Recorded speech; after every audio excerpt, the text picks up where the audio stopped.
ನಮಸ್ಕಾರ ಸ್ನೇಹಿತರೆ, ಮಹಾಚಂದ್ರ ಯೂಟ್ಯೂಬ್ ಚಾನಲ್ಗೆ ತಮ್ಮೆಲ್ಲರಿಗೂ ಮತ್ತೊಮ್ಮೆ ಆತ್ಮೀಯವಾದಂತಹ ಸ್ವಾಗತ. ಸ್ನೇಹಿತರೆ, ಎಲ್ಲ ಸರ್ಕಾರಿ ನೌಕರರಿಗೆ ಸರ್ಕಾರ ಒಂದಷ್ಟು ನಿಯಮಗಳನ್ನು ಮಾಡ್ಕೊಂಡ್ಬಂದಿದೆ. ಆದರೆ ಬಹಳಷ್ಟು ಮುಖ್ಯವಾದಂತಹ ನಿಯಮಗಳಲ್ಲಿ ಒಂದು 4 ನಿಯಮಗಳಿದೆ ಸ್ನೇಹಿತರೆ. ಆ ನಿಯಮಗಳನ್ನು ನೀವು ಉಲ್ಲಂಘನೆ ಮಾಡ್ತು ಅಂತಂದರೆ ನಿಮ್ಮ ಕೆಲಸಕ್ಕೆ ಕುತ್ತು ಬರೋದಂತೂ ಗ್ಯಾರಂಟಿ ಸ್ನೇಹಿತರೆ. ಸೊ ನಿಮ್ಮ ಅಮಾನತು ಆಗೋದಂತೂ ಗ್ಯಾರಂಟಿ. ಸೊ ಅಂತಹ ಒಂದು 4 ಬಹಳ ಮುಖ್ಯವಾದಂತಹ ಒಂದು ನಿಯಮಗಳನ್ನು ನಾನು ನಿಮಗೆ ಈ ವಿಡಿಯೋನಲ್ಲಿ ತಿಳಿಸ್ಕೊಡ್ತಾ ಇದ್ದೀನಿ. ಇದೊಂದು ನಿಮಗೆ ಎಚ್ಚರಿಕೆ ವಿಡಿಯೋ ಅಂತಲೇ ಅನ್ಬೋದು ಸ್ನೇಹಿತರೆ. ಸೊ ವಿಡಿಯೋ ಸ್ಕಿಪ್ ಮಾಡ್ದೇ ಪೂರ್ತಿಯಾಗಿ ನೋಡಿ. ಹಾಗೆ ನಮ್ಮ ಚಾನಲ್ನ ಇನ್ನೂ ಯಾರ್ಯಾರು ಸಬ್ಸ್ಕ್ರೈಬ್ ಮಾಡ್ಕೊಂಡಿಲ್ಲ ಅವರು ಈ ಕೂಡಲೇ ಸಬ್ಸ್ಕ್ರೈಬ್ ಮಾಡ್ಕೊಳ್ಳಿ ಸ್ನೇಹಿತರೆ. ಬನ್ನಿ ನೋಡೋಣ. ಹಾಗಾದರೆ ನೋಡಿ, ನೀವು ರಾಜ್ಯ ಸರ್ಕಾರಿ ನೌಕರರಾಗಿದ್ದರೆ ನಿಮ್ಮ ವರ್ತನೆ, ನೀವು ಪಡೆಯುವ ಗಿಫ್ಟ್ ಮತ್ತು ನಿಮ್ಮ ರಾಜಕೀಯ ಒಲವುಗಳ ಮೇಲೆ ಸರ್ಕಾರದ ಕಣ್ಣಿರುತ್ತದೆ. ನಾಗರಿಕ ಸೇವಾ ನಿಯಮಗಳು 1966 ಪ್ರಕಾರ ನೀವು ಮಾಡುವ ಸಣ್ಣ ಪುಟ್ಟ ತಪ್ಪುಗಳಿಂದ ನಿಮ್ಮ ಕೆಲಸಕ್ಕೆ ಕೂತು ಬರ್ಬೋದು ಸ್ನೇಹಿತರೆ. ನೋಡಿ ಹೇಗೆ ಅಂತಂದರೆ ಒಂದಷ್ಟು 4 ನಿಯಮಗಳನ್ನು ನಾನು ನಿಮಗೆ ಈಗ ಬಹಳ ಮುಖ್ಯವಾದಂಥ 4 ನಿಯಮಗಳು ತಿಳಿಸ್ತೀನಿ. ಸರ್ಕಾರಿ ನೌಕರರು ಅಂದರೆ ಅವರು ಸರ್ಕಾರದ ಆಸ್ತಿ. ಅವರು ಪಾಲಿಸಬೇಕಾದ ಕೆಲವು ಶಿಸ್ತು ಕ್ರಮಗಳಿವೆ. ಕರ್ನಾಟಕ ನಾಗರಿಕ ಸೇವೆ ನಿಯಮಗಳು 1966ರ ಅನ್ವಯ ಪ್ರತಿಯೊಬ್ಬ ನೌಕರನು ಕೆಲವೊಂದು ಲಕ್ಷಣ ರೇಖೆಗಳನ್ನು ದಾಟುವಂತಿಲ್ಲ. ಒಂದು ವೇಳೆ ನಿಯಮ ಉಲ್ಲಂಘಿಸಿದರೆ ಶಿಸ್ತು ಕ್ರಮ ಫಿಕ್ಸ್ ಅವ್ರಿಗೆ. ಅದರಲ್ಲಿ ಮೊದಲನೇದಾಗಿ ನೋಡಿ, ಅವರು ರಾಜಕೀಯದಿಂದ ದೂರವಿರಬೇಕು. ಸೊ ಸರ್ಕಾರಿ ನೌಕರರು ಮತ್ತು ರಾಜಕೀಯ ಇದೆರಡು ಕೂಡ ಒಂದು ಅಪೋಸಿಟ್ ಡೈರೆಕ್ಷನ್ ಅಂತಲೇ ಹೇಳ್ಬೋದು ಸ್ನೇಹಿತರೆ. ನೋಡಿ, ಚುನಾವಣೆ ಹತ್ತಿರ ಬಂದಾಗ ಇದು ಬಹಳ ಮುಖ್ಯ ಆಗುತ್ತೆ.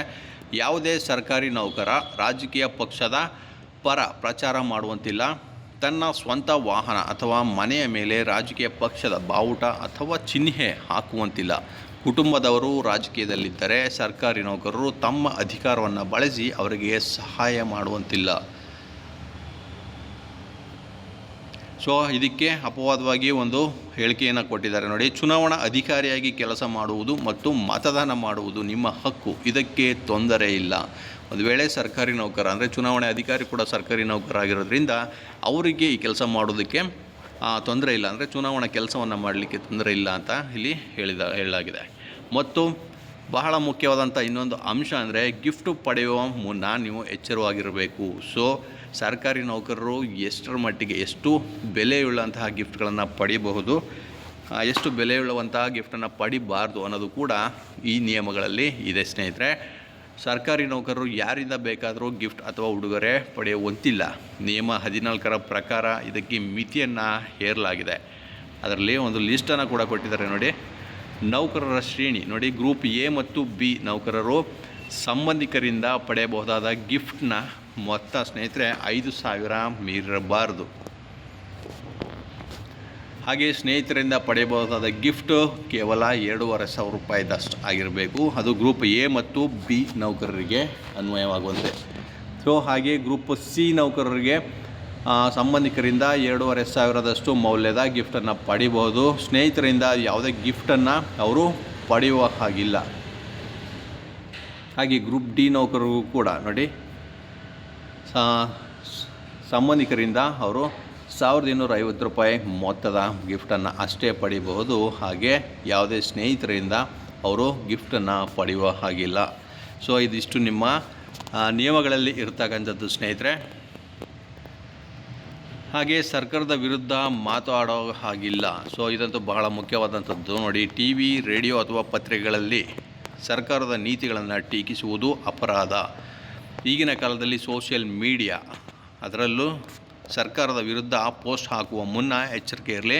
ಕಲೆ, ಸಾಹಿತ್ಯ ಮತ್ತು ವಿಜ್ಞಾನ ವಿಷಯಗಳನ್ನು ಹೊರತುಪಡಿಸಿ ಇನ್ಯಾವುದೇ ಪತ್ರಿಕೆ ಅಥವಾ ಚಾನಲ್ ನಡೆಸುವಂತಿಲ್ಲ. ಸೊ ಕಲೆ, ಸಾಹಿತ್ಯ ಮತ್ತು ವಿಜ್ಞಾನ ವಿಷಯಗಳ ಬಗ್ಗೆ ಇವರು ಪತ್ರಿಕೆ ಅಥವಾ ಚಾನಲನ್ನು ನಡೆಸ್ಬೋದು.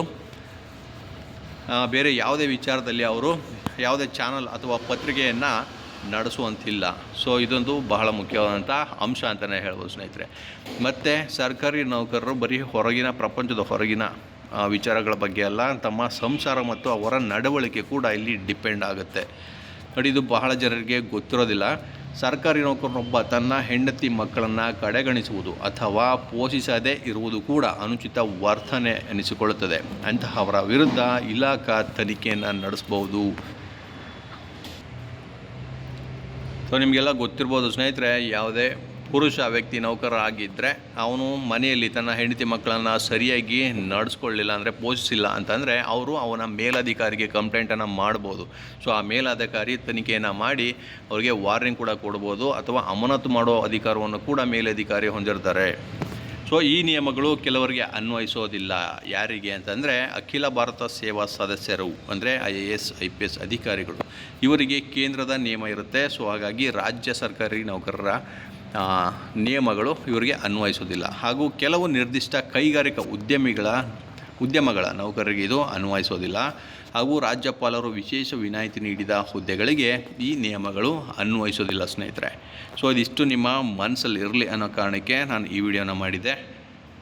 ಮತ್ತಷ್ಟು ಇದೇ ರೀತಿ ಮಾಹಿತಿ ಜೊತೆಗೆ ನಿಮ್ಮನ್ನ ಭೇಟಿ ಮಾಡ್ತೇನೆ. ನಮಸ್ಕಾರ.